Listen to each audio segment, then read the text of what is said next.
dhalli namaa jiruuf jireenya isaa kana keessatti wantoota baay'eetu isa mudata. Egaan daawwattoota hordoftoota keenya guyyaa har'aa gadda onnee namaa cabsu tokko qabannee isiniif dhiyaannee jirra. Maqaan isaa Seeyfuu jedhama. Ollaa kiyya akkasumas nuuf soddaadha. Obboleettii xiyya haasa'atee ture. Biyya Saa'uud Arabiyaa baadiyaa Makkaa waddii Ida'aam bakka jedhamu waggaa 14 ol ture. Ho'a qorraa fi qabbana osoo hin jedhin bakkuma san taa'ee waan baay'ee dalagate. Abbaa konkolaataa akkasumas abbaa mana miiliyoonotaa fi nama lafa hedduu magaalaa Jimmaa keessatti bitate qabudha. Kana malees waan baay'ee dalagatee qaba. Ergantala abbeeraa yookaan wasiila kiyyaa akka obboleettii kiyyaa olitti ilaalu dubbatee nikaha godhatee waggaa 5 ol ta'ee jira.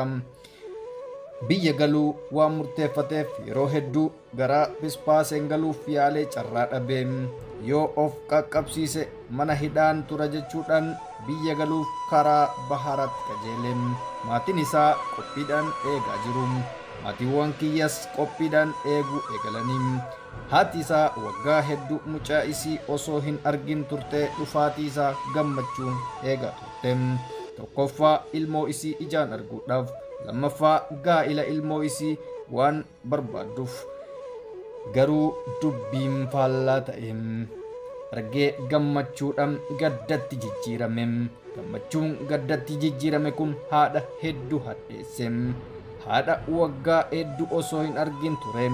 Jaartii isaa waggaa 5 ol eeggataa ture osoo ijaa hin argin karatte. Qabeenya waggoota 14 ol dalagate osoo ija isaan hin argin karatte. Dheengadda warra dooniidhaan gara biyyaatti galuudhaaf deeman keessaa osoo biyya ofii hin gahin nama karattafedha. Guyyaan gammachuu isaas gaddatti jijjiirame. Dhiichisaa fi akkasumas gammachuun maatis boohichatti jijjiirame. Bakka jiranii of wallaalanii ollaa akkasuma haadha deesse guyyaan ifaa sun itti dukkanaa'e. Seenaa baay'ee onnee nama cabsudha.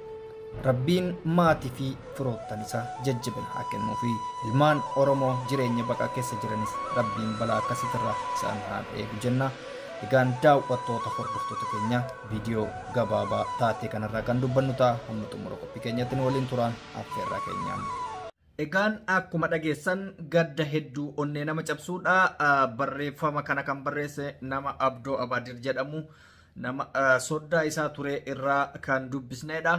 Haalli hedduu kan garaa nama nyaatudha. Akkuma beekamutti nuti hundi keenyayyuu gaafa biyyaa baanu jireenya keenya jijjiirannee jireenya gaarii jireenya fooyya'aatti galuudhaaf garuu isa meeqatu karattafi kan jedhu lafti biyya ambaa haala kooftu namoota hedduutu qabeenyarraa maatiirraa ilmaan isaarraa abdii isaarraa karattafi jechuudha.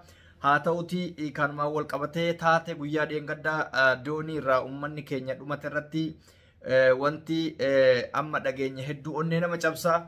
Akkuma nama kamiituu biyyaa bahee mataa ofii qaqqabatee guyyaa takka osoo magaalaa keessatti hirraahessin waan ittiin argate sanuu akkuma suuraa isaa irratti argitan kana raahaa takka osoo hin godhin argitee nama qabeenya guddaa biyya ofiitti irratti horatee guyyaa itti boqatuudhaaf biyya ofiitti deemutti azalli rabbii karatti itti dhufte jechuudha. Innillee abjuu ofii osoo hin milkeeffatin akkasuma gammachuu maatii gammachuu haadha manaasaa halaalaa osoo ijaan hin argin ilmoo wayii osoo hin hambifatin karatta fuunsaa gadda onnee nama cabsuudha. Ilmaan Oromoo kan taateen akkanaa isa mudate meeqatu Saharaa biyya ambaa keessatti hafe biyyeen haala kooftu jennee bira dabarra. Maaliif jennaan nama tokko lamaa miti. Namoonni inni carraqameessayyuu maatiin isaa boo'ee kabajaadhaan du'uu isaa baree irmii du'aayii godhaaf jechuudha. Nama manaa bahee eessatti akka bu'e hin du'e hin jiraan isaa hin beekamne baay'ee jira. Kanaaf guyyaa dheengaddaa wanti ta'ame irra deebiidhaan onnee nama cabsaa namoota hedduu dhabanii guyyaa kaleessallee isinii maxxansee ture sagalee obboleessa keenya lubbuu ofii baraaruudhaaf namoonni baay'ee tattaafataa turanii garuu ba'uu hin dandeenye haadha daa'imaa fa'aatu keessa ture jedhee haati daa'imaa mee isinummaan tilmaama daa'ima kee harkatti qabattee gaafa lubbuun si dhufe daa'ima san darbitee lubbuu kee baraarrattamoo daa'ima san qabattee lubbuu kee baraaramta hin danda'amu. Taate rabbii irra gaafa namatti gad dhufte wanti godhan takka hin jiru rabbii ofirratti of dhiisuu malee. Kanaaf obboleeyyan kiyya rakkoon biyya Su'uudiititti namootatti deddeebi'u kun hedduu onnee nu cabsee jira. Yaa jara keenya dalagatanii gara biyyaatti galuuf shortaan waan nama godhuun beektan mana hidhaa sanuu harka kennatanii of seenuuf har'a mana hidhaa kana keessa namni waggaa meeqa tura? Waggaa meeqa turuu miti nama meeqatu achi keessatti du'aa jira namni hin sodaate dhugaa qabatti murteessinu karaa saaratiin maagala hin jennu jaran mana hidhaa san keessatti illee duuti akkasumatti baay'attee jirti. Rakkoo fayyaatiin, rakkoo nyaatatiin, rakkoo qilleensatiin waa meeqatu ilmi namaa dhumaa jira jechuudha. Wallaahi ka karaa Su'uudii kun rabbummaan haa argu. Dubbachuufis nama rakkisaa jechuudha. Baay'ee tokko lubbuun ilma namaa qisaasa ta'ee jira. Inni kun osoo fayyaa qabu osoo dalagatu kan dalagaa malleen isaa hamame jettamoo. Kan aramni itti kennuu didde kan Saharaa keessatti affanamee hanga har'a aramni gadhiisuu diddee biyya deemu wallaalee akkanatti dalagataa jiru jira kenna. Nama waggaa 10 meeqa dalagee birrii takka aramni itti kennuu diddee ari'attee meeqatu jira kenna. Carraan Oromoodhaa biyya keessas biyya alas du'uma taate boo biyya keessa laali boo halkanii guyyaa ilmi namaa dugugamaa jira. Mootummaa deeggartu qaamni kun sin dhiisu qaama kaan deeggartu mootummaan sin dhiisu nagaalleen callistellee jiraachuun rakkoo dubbattes jiraachuun rakkoo biyyi ormaatitti sanumaa jechuudha. Kanaafuu maal godharre rabbuma irratti ol dhiisuu qofa du'aayee olii godhuu qofa yoo danda'an keessa ofii qulqulleessuu. Daba namatti yaaduu dhabu. Kanaaf obboleeyyan keenna balaan doonii isin mudate rabbiin jannatul firdawsiin isin haa kennu maatii keessaniif jajjabina haa kennu. Namoonni immoo haftan yoo jiraattan yoo dandeettan rabbiif jecha lubbuu keessan karuma danda'een silaa mootummaan jiraatee karaa akka seeratti hin galuu hin dandeessanii rabbiin isin haa tiisu. Kana malee carraan biraan jiru jara kenna.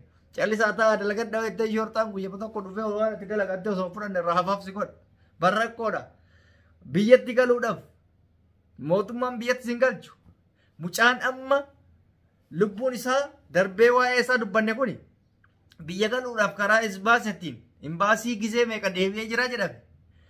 Karaan sunis ta'uu dide yaalee dadhabee dirqama biyya ofii galuu waan qabuuf karaa jaraatiin ofirraa qaxxaamuree galuuf murteeffate jechuudha. Qabeenya abbaa qixqixii biyya Su'uud Arabiyaa taa'ee abbaa qixqixii abbaa mana meeqaa abbaa mana miliyoona meeqaa Jimmaa keessa qabadhama.